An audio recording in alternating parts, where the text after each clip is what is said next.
un blanco y después hace negro. Lo concreto es yo, lo que quiero saber y lo único que me pregunto es, si un instituto como el INADI ha sido creado por ley, un presidente, mediante un decreto, puede decretar su cierre.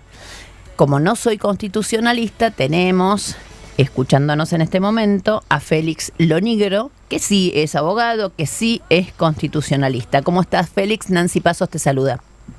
¿Cómo te va, Nancy? ¿Cómo estás? Muy bien. Bueno, me escuchaste la pregunta, ¿no? Sí, escuché la pregunta, escuché tu pregunta y escuché la introducción. Seguramente desde que Milei presentó el mega decreto y el proyecto de ley Ómnibus, me habrán escuchado en los medios criticar la metodología de Milei. He estado en todos lados, o sea que en todos lados se me ha escuchado. Yo durante muchos años tuve y tengo una profesión de fe muy de condenar al gobierno anterior, y yo a Milei lo voté, en segunda vuelta lo voté, y lo volvería a votar si del otro lado siguiera estando Massa. Con lo cual, digo esto porque yo estoy... Si no llamamos a un kirchnerista para que venga a opinar, queda clarísimo. No, de ninguna manera, pero yo no me caso con nadie. En la medida que pisoteen las instituciones, yo voy a criticar a cualquiera. Le voy a contar una cosa, yo misma le dije, llamame a un constitucionalista lo más de derecha posible. Había más también, bueno. Más a la derecha suya, quédese tranquilo, pero digo, pedí especialmente, porque acá de lo que se trata... Si me querés ubicar en algún punto del espectro, no tengo ningún problema. No importa, pero digo, yo lo que quería era, digamos, yo hoy lo que quiero es la defensa de la Constitución. Bien, ahí vamos. ¿Puede el presidente ejercer atribuciones del Congreso? Respuesta no. Republicana, no. No. La Constitución no se lo permite nunca.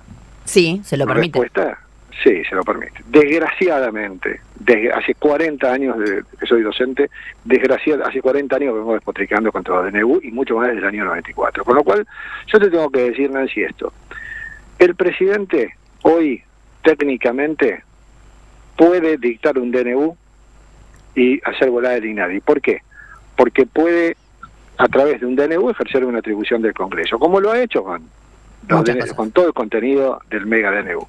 Nunca me vas a escuchar que lo vaya a apoyar en esto, porque un DNU para mí es nefasto. Entonces, señor, ¿tiene el Congreso allí?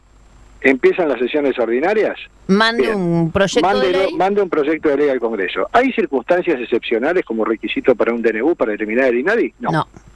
Entonces, un DNU sobre ese tema sería inconstitucional. ¿Por qué? Porque no hay circunstancias excepcionales.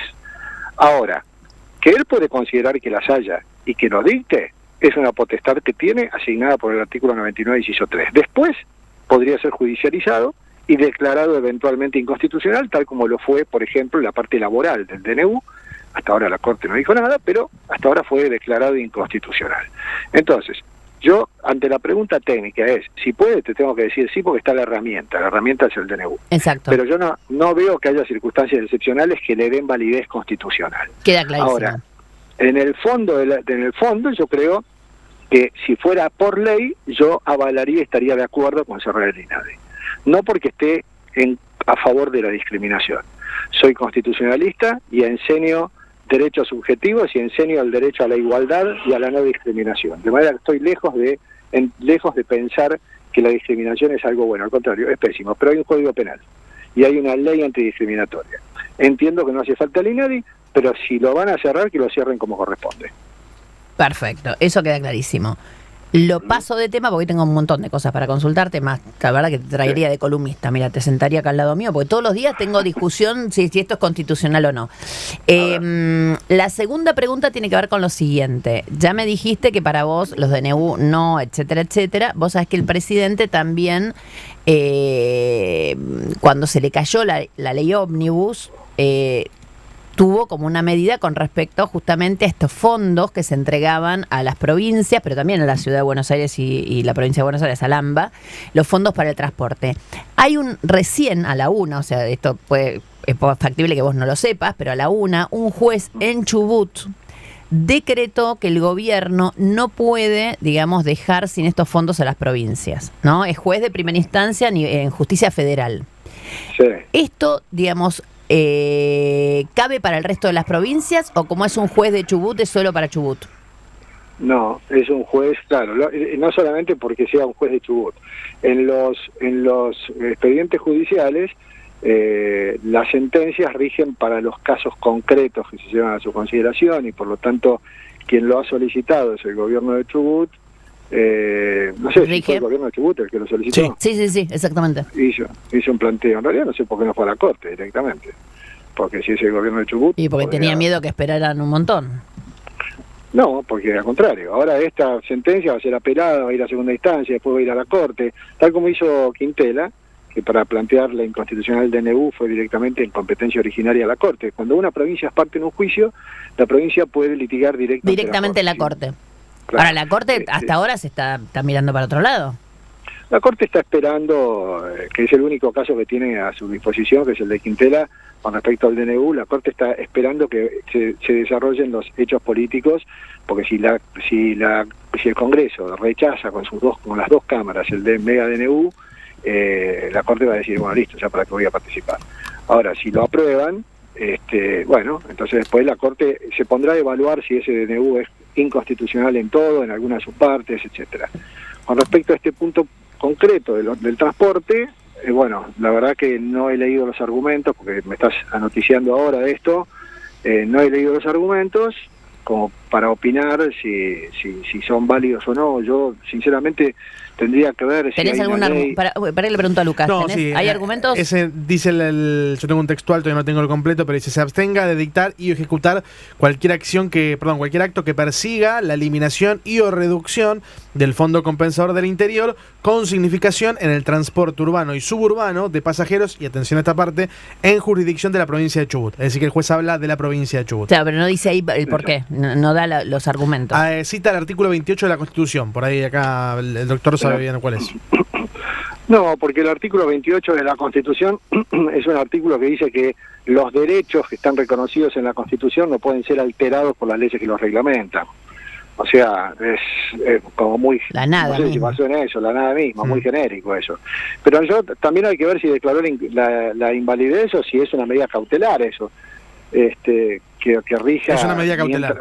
Es una medida cautelar. Bueno, entonces ahí está, no tenemos resuelto el fondo de la cuestión. Claro. Tenemos, para el juez hay prima facie una ilegalidad y entonces dice, mientras lo estudio, frénenlo. Pero por lo pronto lo que logra Chubut es que mañana pasado le empiecen a tener que girar los fondos, porque el gobierno nacional va a tener que hacer algo con esto. Lo que pasa es que cuando esto lo apele el gobierno de la nación, entonse la medida cautelar se queda sin efecto.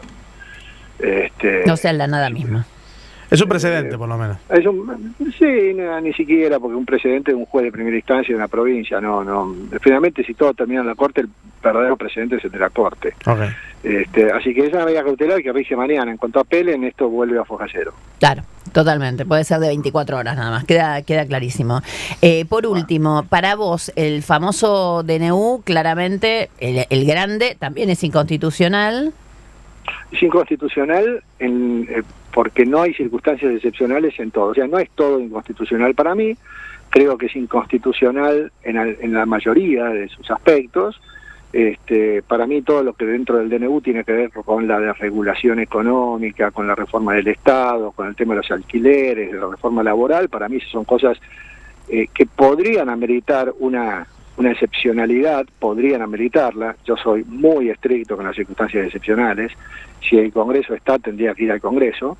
Pero para mí el 70%, el 80% del DNU es inconstitucional por no existir estas circunstancias excepcionales y podría ser un poco más benevolente con esto que te acabo de nombrar.